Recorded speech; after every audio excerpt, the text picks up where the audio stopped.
do amor que ampara e redime a do mundo. Se não fora a vossa missão sublime, o Senhor é sempre convosco, mensageira da ternura, providência dos que choram na sombra da desventura.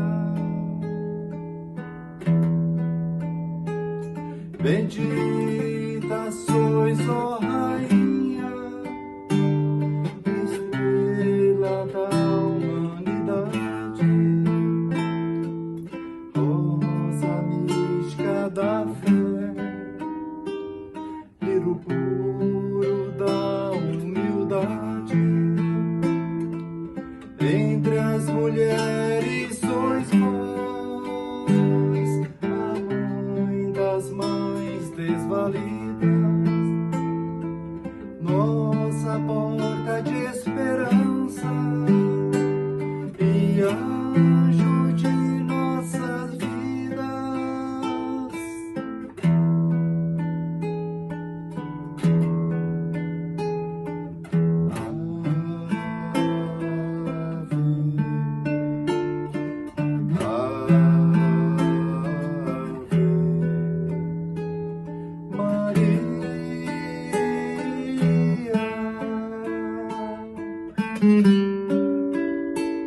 Bendita sois, ó Rainha, estrela da humanidade, rosa mística da fé, lírio puro da humildade. Entre as mulheres sois vós, a mãe das mães desvalidas, nossa porta de esperança e anjo de nossas vidas.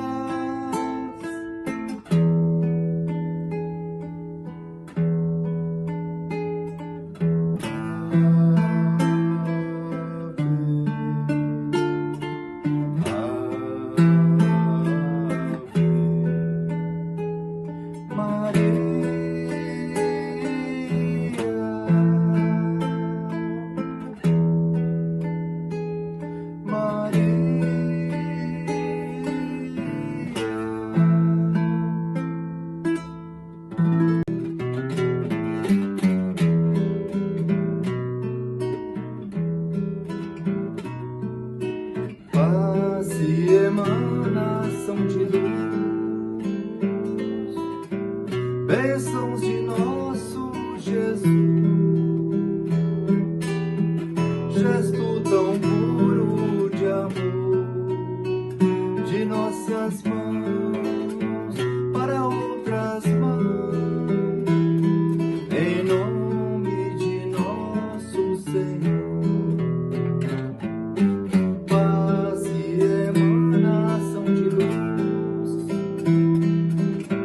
Bênçãos de nosso Jesus, gesto tão puro de amor de nossas mãos para outras mãos, em nome de nosso Senhor.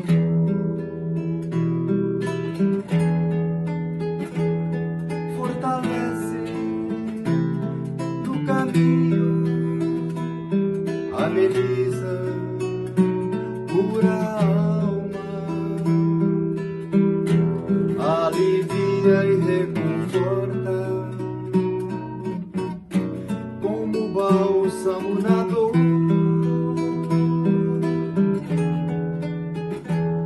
Fortalece no caminho, ameniza pura alma, alivia e reconforta.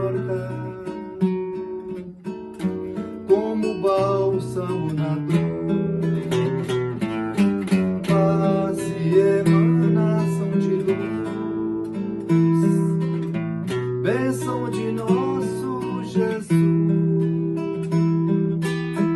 gesto tão puro de amor, de nossas mãos para outras mãos, em nome de nosso Senhor.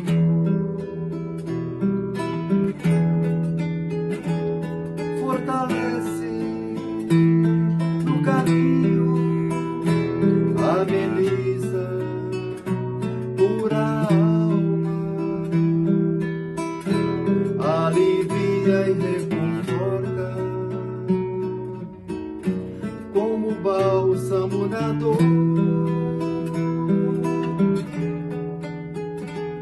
Fortalece no caminho, ameniza pura alma, alivia e reconforta, como bálsamo na dor.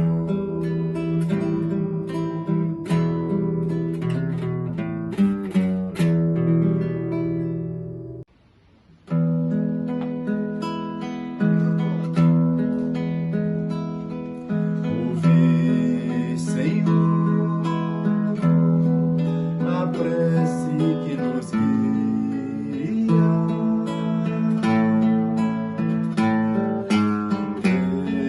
derramai das águas sobre a mesa, os cântaros e luz da natureza, os frutos salutares da alegria, outrora na paz de humilde lar.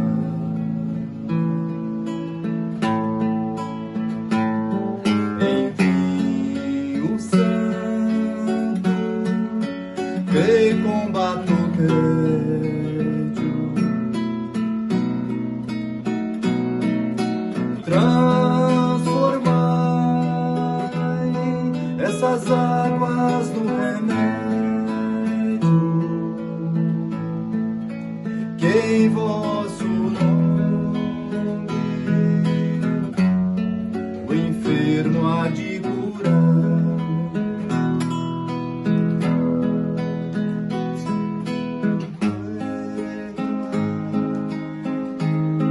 Com que a fonte cristalina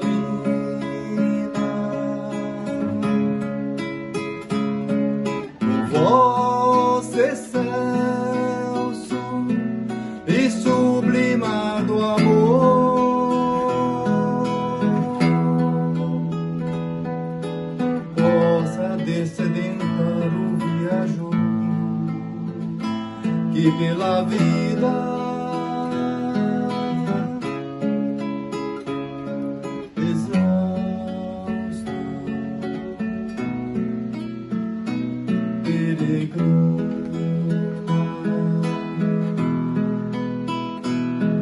qual destes a mulher samaritana, a taça de água pura da fé viva, doai-nos a verdade rediviva, que flui dos vossos lábios soberanos.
Iniciamos então nossa prece, sintonizados com o Dr. Bezerra de Menezes, que evocamos por meio da música.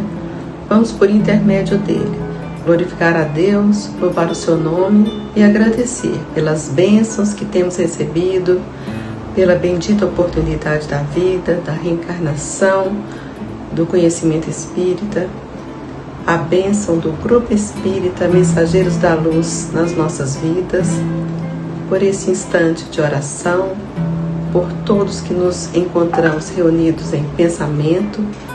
Agradecemos também pela pátria, família, amigos, companheiros de ideal, pessoas que não nos querem bem, trabalho que nos dignifica a vida, saúde às vezes relativa, o dia de hoje. Ao lado do louvor e agradecimento, com muita humildade, pedimos ao nosso Mestre Jesus que nos abençoe, nos fortalecendo na sabedoria, na humildade e na fé, concedendo-nos saúde e paz e ajudando-nos a cumprir sempre nossos objetivos reencarnatórios. Bênçãos pedimos para os aflitos da terra, proteção para os nossos lares, locais de trabalho, para o movimento espírita. Pai nosso que estás nos céus, na luz dos sóis infinitos, Pai de todos os aflitos, neste mundo de escarcéus, santificado, Senhor, seja o teu nome, sublime, que em todo o universo exprime concórdia, ternura e amor. Venha ao nosso coração o teu reino de bondade, de paz e de caridade, na estrada da redenção. Cumpra-se o teu mandamento, que não vacila nem erra, nos céus como em toda a terra, de luta e de sofrimento. Evita-nos o mal, dá-nos o pão do caminho, feito de luz no carinho do pão espiritual. Perdoa-nos, meu Senhor, os débitos tenebrosos de passados escabrosos, de iniquidade e de dor. Auxilia-nos também nos sentimentos cristãos a amar aos nossos irmãos que vivem longe do bem. Com a proteção de Jesus, livrai a nossa alma do erro, neste mundo de desterro distante da vossa luz. Que a vossa ideal igreja seja o altar da caridade, onde se faça a vontade do vosso amor. Assim seja. E assim, nós passamos a palestra proferida pela doutora Márcia Ramos, no dia 16 de novembro de 2019, no Grupo Espírita Mensageiros da Luz, com o tema Consolador Prometido. Cumprimentamos os que nos assistem pelas redes sociais, desejando a todos muita paz. E vimos mais uma vez o Sinal Verde, que é um livro que nos orienta como deve ser o nosso relacionamento com as pessoas, na família, no trabalho, na sociedade, na casa espírita. Se a gente segue, se nós seguirmos esses ensinamentos aqui, nós teremos uma condição de relacionamento muito mais salutar, muito mais agradável. A dificuldade é que muitas vezes a gente não percebe isso, a gente imagina que são as outras pessoas que estão equivocadas. Como a gente tem falado muito, nós estamos sempre terceirizando as dificuldades, achando que sempre é o outro que precisa mudar, e nós não. E é nesse sentido que Kardec traz também o Evangelho segundo o Espiritismo, que é o terceiro livro da obra da codificação da doutrina espírita. Nós vimos há 2 meses, talvez até mais, ficamos bastante tempo estudando o capítulo 5º, que está falando sobre as aflições. E esse capítulo é longo, porque são muitas as aflições próprias da Terra, um planeta de pessoas, todos nós ainda bastante equivocados. Estamos caminhando para a luz, mas se não tivermos o interesse, a vontade, a determinação de modificar, nós ficaremos nesse trocar 6 por meia dúzia. Esse capítulo 5º, ele tem 31 itens, e nós vimos esses itens no período que o estudávamos. Quando a gente passa para o Cristo Consolador, e Kardec, depois de falar das aflições, ele está contando para a gente assim: para todas essas aflições existe um consolo. É por isso que o capítulo 5 das aflições vem antes do Consolador prometido por Jesus. Todas essas aflições têm um consolo. Esse consolo foi trazido por Jesus, essa orientação foi trazida por Jesus, quando a gente vê na informação trazida pelo evangelista João. Jesus estava em Jerusalém, na Santa Ceia, que todos nós sabemos da importância da Santa Ceia, e naquele momento ele lavou os pés dos apóstolos, dividiu com eles a ceia, que na verdade era pão e vinho, muito pouco, não tinha essa fartura que se tem hoje, isso é a ceia do Senhor. Jesus mostrando a importância da confraternização, da solidariedade, da fraternidade, do sentimento cristão, nos apresentando Deus como Pai, quando ele diz: eu voltarei ao Pai, mas não vos deixarei órfãos. Portanto, ele já sabia das aflições que ele ia passar, ele ainda estava num período de grande entusiasmo dos judeus para com ele, havia entrado em Jerusalém triunfante, e daí ele vai proferir esse sermão, esse discurso, que é exatamente o sermão ou o discurso do cenáculo, onde ele orienta os companheiros que lá estavam, que ele voltaria ao Pai, quer dizer, eu vou desencarnar, eu vou deixar o corpo físico, mas eu não vos deixarei órfãos. É isso que ele está falando. Olha, vai ter uma dificuldade aqui agora, mas vocês não se preocupem, eu não vos deixarei órfãos, mais tarde eu mandarei o Consolador. Esse mais tarde, para nós mais tarde, é no outro dia, daqui 1 mês, daqui 2.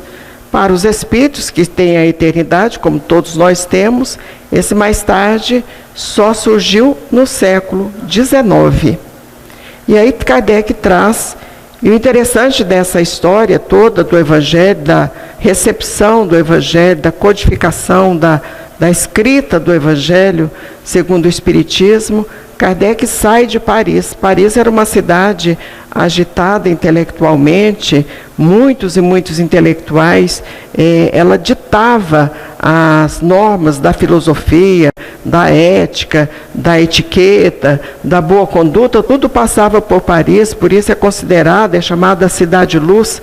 Hoje muitos entendem que é Cidade-Luz porque ela é iluminada, e ela é mesmo bastante iluminada, mas não é nesse sentido físico, é Cidade-Luz porque de lá surgiram as orientações filosóficas para o mundo. Daí a importância de Kardec estar em Paris, ter reencarnado em Paris, porque dali é que sairiam as orientações para o mundo. Ele tinha que conviver com aquela intelectualidade que lá estava. E aí, havendo a necessidade de mais introspecção, quer dizer, de ficar mais recolhido, ele se ausenta da cidade de Paris, vai para uma cidadezinha pequena na costa da Normandia, na costa marítima da França, que se chama Saint-André, e lá ele escreve o Evangelho segundo o Espiritismo. Nesse capítulo 6, nós vamos ver primeiramente ele falando sobre o evangelista João, quando ele traz essa afirmativa, que ele iria para o Pai, mas não nos deixaria órfãos. Depois ele, o codificador, faz um comentário, como ele sempre fez em muitas das obras da codificação, comentários de Kardec. Os que estudam a codificação da doutrina espírita sabem que tem o comentário de Kardec. Nesse comentário, ele vai dizer assim, entre o que nós destacamos, tudo é muito importante, mas como nós não vamos ler todo o texto, nós destacamos algum. Levanta o véu deixado, o Espiritismo, levanta o véu deixado de propósito sobre certos mistérios. Quer dizer, foi proposital que Jesus, o Senhor, deixa alguns mistérios. Eu vou para o Pai, mas não vos deixarei órfãos. Muitos vão querer saber quem é que vai voltar, quando voltará, como será. Então, quer dizer, é um mistério. Levanta-se o mistério deixado de propósito e vem, enfim, trazer uma suprema consolação aos deserdados da terra e a todos os que sofrem, dando uma causa justa e um objetivo útil a todas as dores. Essa frase aqui já é a síntese de toda a orientação da doutrina espírita. Trazer uma suprema consolação. O que é supremo? É o máximo. A gente escuta a torto e a direito aí, todo momento, falando da Suprema Corte, da Suprema Corte. Quer dizer, a Suprema Corte, em todos os lugares, é aquela que julga em última instância, não se tem mais, depois que a Suprema Corte julga, está julgado. Vimos aí, esses dias atrás, esse debate sobre Suprema Corte. Então, aqui está falando uma suprema consolação. O máximo de consolação é a que a doutrina espírita traz. A todos os que sofrem, dando uma causa justa e um objetivo útil a todas as dores. Então, ninguém está sofrendo de graça, ninguém está sofrendo porque o endereço está errado. Todos nós que estamos na carne, ou às vezes fora dela, estamos passando por dificuldades, porque não são próprias no estágio de evolução em que vivemos. Como é que a gente faz, né? Porque a gente quer saber como é que faz para sair da dificuldade. Nós vamos ver daqui a pouquinho, nós vamos ver como é que é a orientação dele para sair da dificuldade. E ele segue aqui. Mostra seu objetivo no fato, ainda Kardec, de os sofrimentos serem como as crises salutares que trazem a cura. A cura está na enfermidade. Difícil de entender isso, né? A cura está na enfermidade. Então, quando a gente está passando por um processo de grande aflição, de enfermidade muito grave, não é por acaso, tem um motivo para estarmos passando por aquela dificuldade, por aquele sofrimento, por aquela dor. E se a gente começa a reclamar, a lamentar, então nós não vamos ter o mérito desse sofrimento, dessa dificuldade.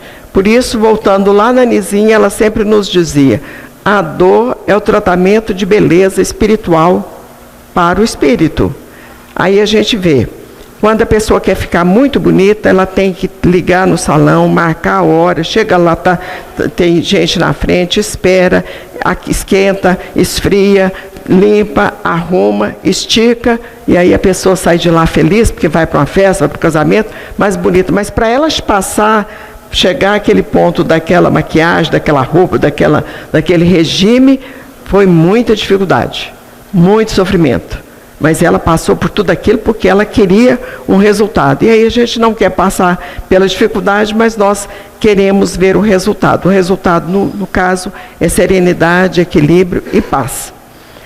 Encerrando essa consideração do codificador, ele diz assim: assim, o Espiritismo realiza o que Jesus disse do Consolador prometido. Então está aí, Jesus falou que não nos deixaria órfãos. É o nosso Pai, é a nossa orientação, a nossa bússola, doutrina espírita, restabelecendo o Evangelho de Jesus. Que faz que o homem saiba de onde ele vem. Aí a gente vai lá na codificação, no primeiro livro, no Livro dos Espíritos, e vemos a parte filosófica do livro, e Kardec inquirindo, perguntando aos espíritos de onde viemos, para onde vamos, que somos. Então tudo isso está ali, da importância do estudo às 7 horas da manhã, aqui na mansão. De onde vem, onde vai e por que está na Terra. Tudo isso o Espiritismo está nos contando. E as outras pessoas, os nossos entes queridos que já se foram, onde eles estão? Muitos poderemos ser nós mesmos. O bisavô, o nosso bisavô, a nossa bisavó, pode ser nós mesmos. O avô pode ser nós mesmos. E aí a gente vê aquele que já cometeu um determinado equívoco em vidas anteriores e está consertando agora nessa encarnação. Se a gente pegar as obras, os romances do Espírito Emmanuel, pela psicografia do Chico, as obras do Espírito André Luiz, pela psicografia do Chico, nós vamos ver muito da ação e da reação. Inclusive, há um livro de autoria de André Luiz e Chico Xavier, que se chama Ação e Reação. Trouxemos há cerca de 2 ou 3 meses um trabalho, um estudo, sobre ação e reação, que é uma lei da física, senão nós vamos repetir tudo de novo, da física, né? Quer dizer, física, ciência, ação e reação. E depois, esse é o item 4, Kardec começa na instrução dos espíritos, num item 5, que se chama Advento do Espírito Verdade. E ele vai até o item 8. E vejamos como é interessante, porque nesse item 5 já é o Espírito Verdade, o item 5 já é o Espírito Verdade, e foi recebido, observemos os detalhes, foi recebido em Paris, em 1860. Portanto, o item 5, o Advento do Espírito Verdade, e aqui está essa grande frase no final, e quem traz Espírito Verdade. E por que nós estamos ressaltando? Para observarmos que foi mais de um médium, porque são cidades diferentes, duas são em Paris, uma em Havre e outra em Bordeaux. São espíritos médios diferentes, trazendo as orientações do Espírito Verdade. E o que é que nós destacamos aqui? Sinto compaixão por vossas misérias. O Espírito, o Senhor, Jesus, falando, sinto compaixão por vossas misérias, por vossa imensa fraqueza, em não estender uma mão segura aos infelizes transviados, que vendo o céu, caem no abismo do erro. Estou contando para vocês que é desse jeito, eu fico com pena, porque embora eu falando, traduzindo o que o Espírito Verdade diz, embora eu falando, vocês ainda continuam equivocados. É isso que ele está falando aqui. Espíritas, amai-vos, eis o primeiro ensinamento. Instruí-vos, eis o segundo. O Espírito da Verdade, Paris, 1860. Então, quando ele está falando isso, Espírita, amai-vos. É uma ordem, é uma determinação, é imperativo, amai-vos. Ele não está sugerindo, ele está nos impondo que exerçamos o sentimento do amor. Esse sentimento do amor, ele vai passar pelo amor a nós mesmos, sem egoísmo, mas se nós não gostarmos de nós mesmos, quem é que vai gostar? E ele disse, amar os inimigos. Jesus disse, amai os inimigos. E aqui ele vai dizer, amar a família, amar a sociedade, amar os inimigos, amar o trabalho, amar a Deus, amar. Ele não especificou, amai-vos. Eis o primeiro ensinamento, instruí-vos. Eis o segundo. Então, quer dizer, quando a gente começa a estudar o Espiritismo, a gente vai tendo convicção. E quando nós somos convictos, nós entendemos essa lei de ação e reação, essa lei de causa e efeito. E aí ele vai para o capítulo 6º, que também foi recebido em Paris, em 1861. Quando ele chega no capítulo 7º, ele diz assim, sou o grande médico das almas. Médico serve para quê? Para curar as pessoas, para dar remédio, para orientar, para dar dieta, é para isso, né? Para trazer bem-estar físico às pessoas, mental às pessoas, dependendo da especialidade dele. Então, eu sou o grande médico das almas, ele vem para trazer cura às nossas almas. Mas se o médico receita o remédio, fala, você não pode comer isso, aí eu chego em casa e como exatamente aquele que ele falou que eu não podia. Não bebo o remédio, e tem uma estatística que fala que grande parte dos remédios os médicos prescrevem, as pessoas não tomam e elas não saram mesmo. Então, quer dizer, não é só o médico das almas que está prescrevendo e as pessoas não estão cumprindo a prescrição. Sou o grande médico das almas e venho trazer-vos o remédio que deve curá-los. Remédio para curar as nossas aflições. Eu estou depressivo, eu estou triste, eu estou aflito, eu estou angustiado, eu estou sem esperança, eu estou com tantas e tantas dificuldades. O que eu faço? Se apegue a Jesus. Se apegue à orientação de Jesus. O amar a Deus sobre todas as coisas, ao próximo como a nós mesmos.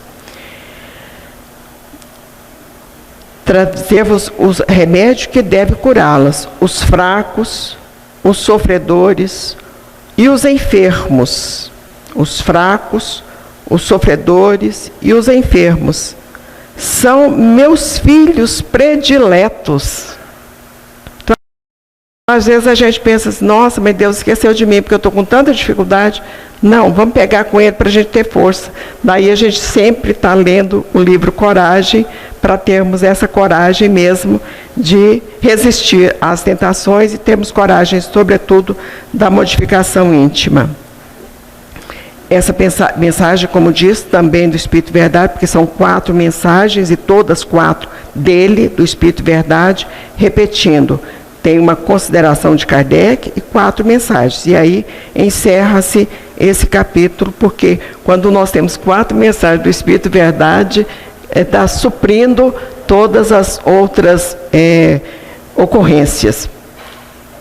Aí quando chega no capítulo 8º, que foi recebido lá em Havre, essa cidade de Havre fica também na costa da Normandia, num lugar também muito especial, foi praticamente destruída na Segunda Guerra Mundial.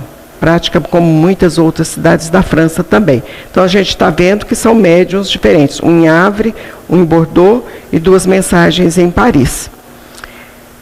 E ele começa assim: Deus consola os humildes e dá força aos aflitos que a pedem. Tem que pedir, tem que orar, tem que fazer culto cristão no lar, né, doutor Mário? Tem que fazer culto cristão no lar.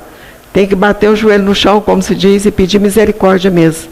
Então, no momento da aflição, ao invés de reclamar, lamuriar, e a gente contou a história aqui na quarta-feira, vamos repetir rapidamente, porque alguns não estavam, daquele rapaz que pegou o trem para ir para a Transiberiana, que é uma viagem muito longa, 1 mês viajando ali pela Sibéria, região muito gelada.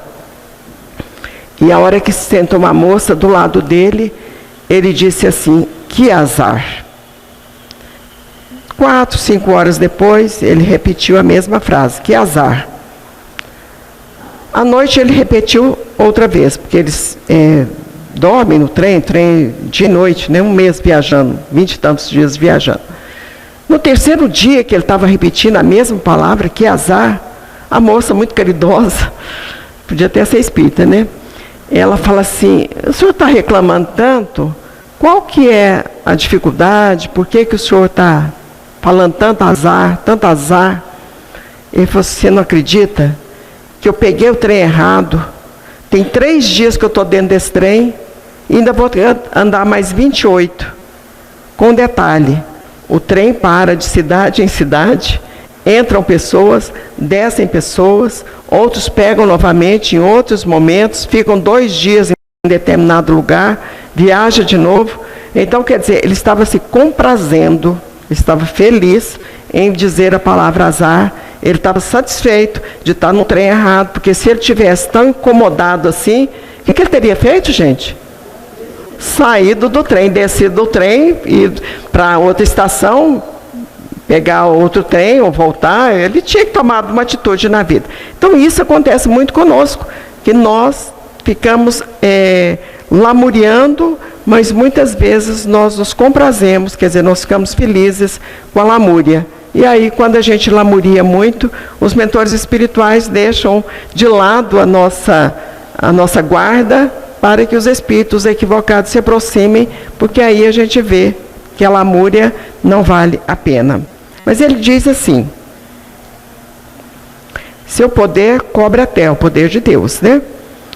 E em toda parte, ao lado de uma lágrima, ele colocou um bálsamo que consola. Sabe aquele cachorrinho que está em casa, que a pessoa acha ele tão lindo? Não é um bálsamo?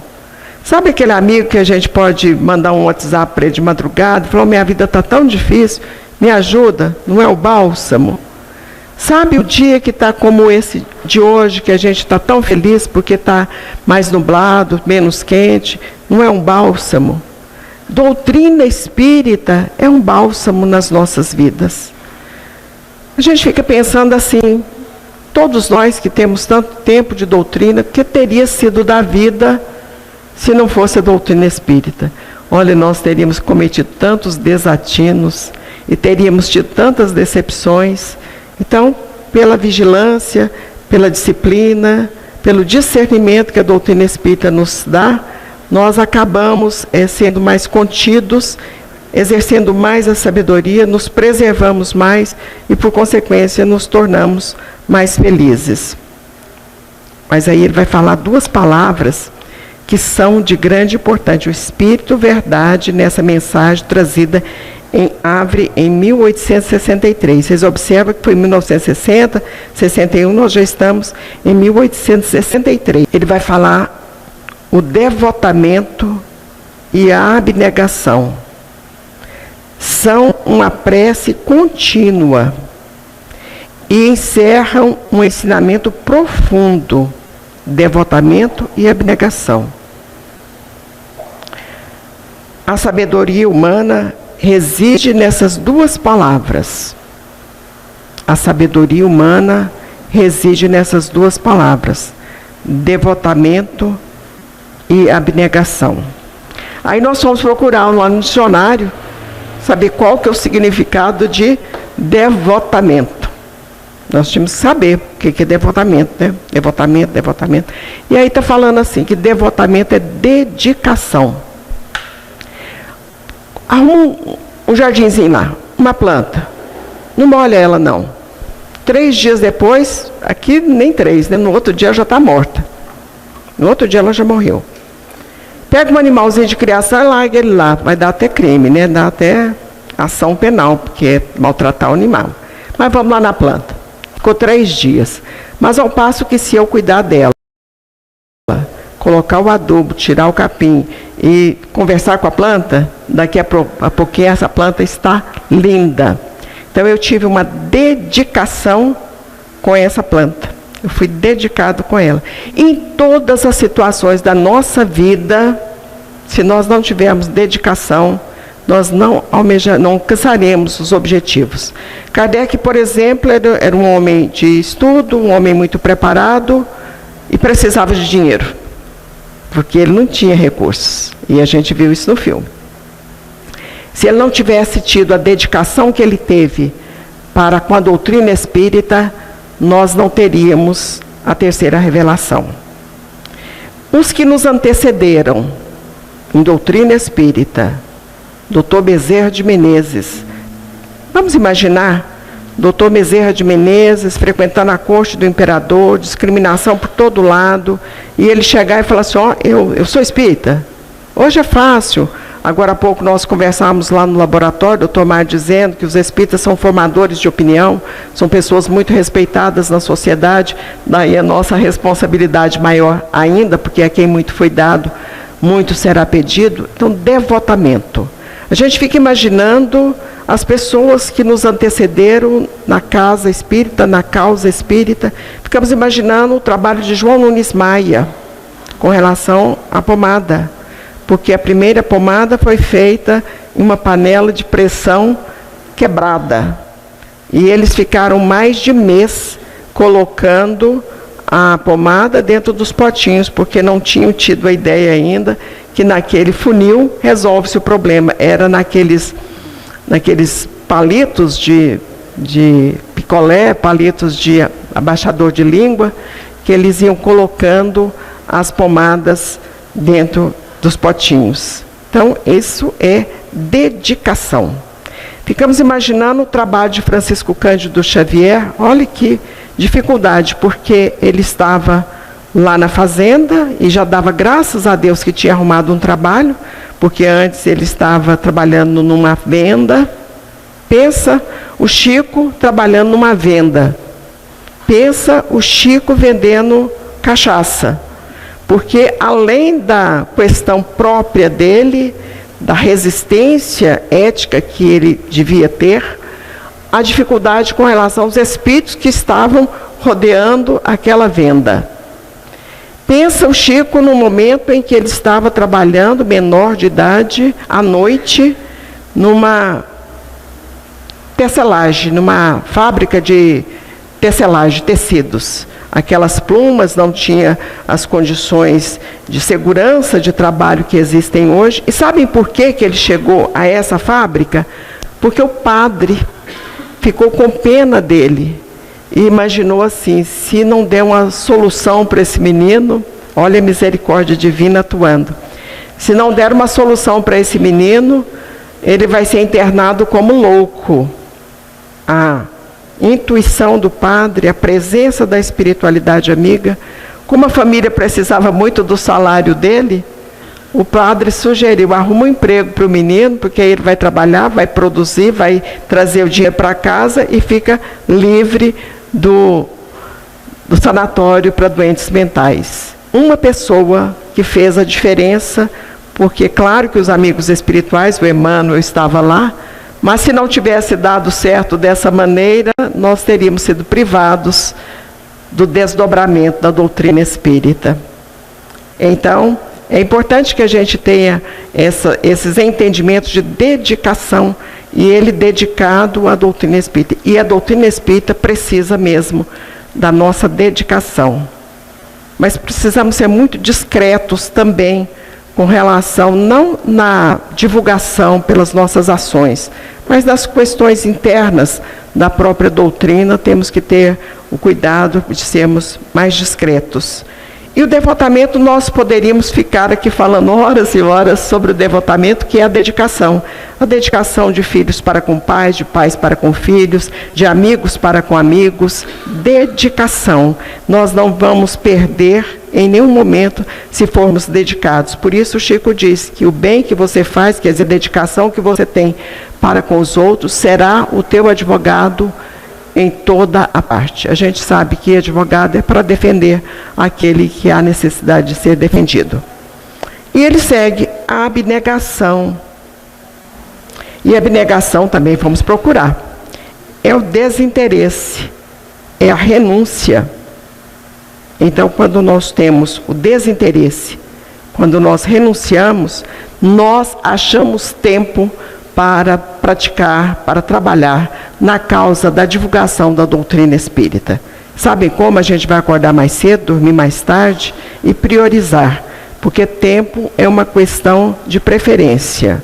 Muitos devem estar dormindo agora com esse tempinho gostoso e outros já estão na lida. E aí, na hora de aferir, de balizar quem é que foi mais desinteressado, quem renunciou mais e, por consequência, quem será mais feliz, evidentemente que nós vamos chegar àquele que realizou esse trabalho. O devotamento e a abnegação são uma prece contínua, porque não tem jeito de você ser abnegado ou ser dedicado em só um momento. São uma prece contínua. E encerram um ensinamento profundo. A sabedoria, estamos repetindo, a sabedoria humana reside nessas duas palavras, quais sejam: devotamento e abnegação. Que Jesus nos abençoe, nos conceda muita paz.